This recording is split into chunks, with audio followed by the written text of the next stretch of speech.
A midlife reset doesn't start with doing more. It actually starts with doing less, but intentionally.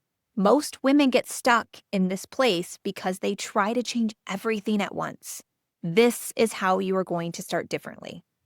And if you're an empty nester who keeps thinking, I know I need to do something, I just don't even know what that something is, you are in the right place.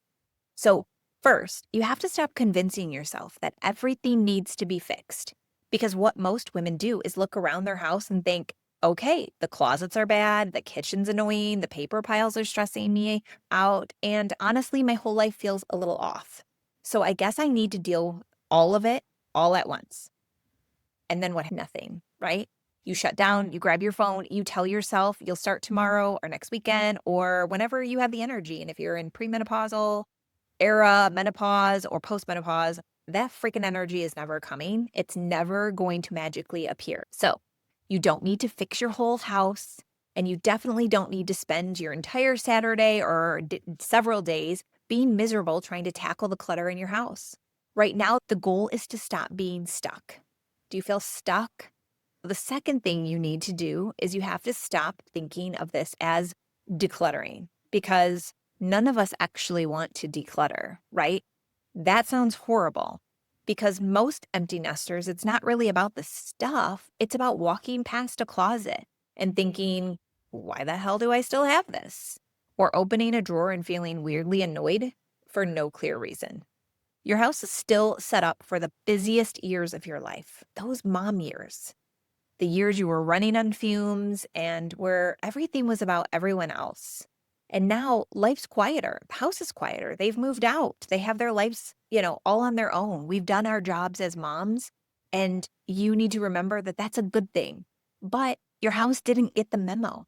So it feels heavy and cluttered and kind of annoying. Even if it's not technically messy, this isn't about becoming a minimalist or getting rid of everything you own. It's about admitting that some things just don't belong in this version of your life anymore.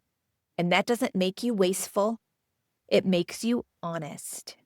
Third, you have to stop waiting to feel motivated. That ship has sailed in our 20s and 30s because motivation is flaky, especially in our midlife era. Most women tell themselves, I'll deal this when I feel ready. But that turns into months and years, and suddenly nothing changes. I can't tell you how many women reach to me telling me that's their one regret, is not handling this stuff when they first became empty nesters or before they got to their 70s, right? Because this only gets harder with age, and too many of us get stuck in this spot and keep waiting for the right moment, and it never really happens. What actually helps is doing something small enough that it doesn't feel exhausting, emotional, or dramatic. And if you've been around any of my content, you hear me talk about like the baby steps. This is what we do in all my programs. It's not a big purge. It's not a total overhaul, which overwhelms you. It's just one small step that gives you just a little bit of relief.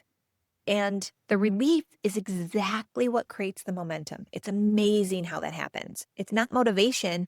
It's the actual feeling of relief. Once you feel that tiny bit of relief, you actually want to keep going. Trust me. I have so many clients that reach back to me that are like, I did it. And it feels so good. Even if it's one drawer, one cabinet, one shelf, that's what you're looking for, is a little bit of relief to help you have motivation. If you're listening to this thinking, okay, yes, this is me. You are describing me, Stacy. I just want you to know that you're not behind and you're not doing life wrong in some way. You're just in a new season of life and nobody's really handed you the manual for it. If you find one, let me know.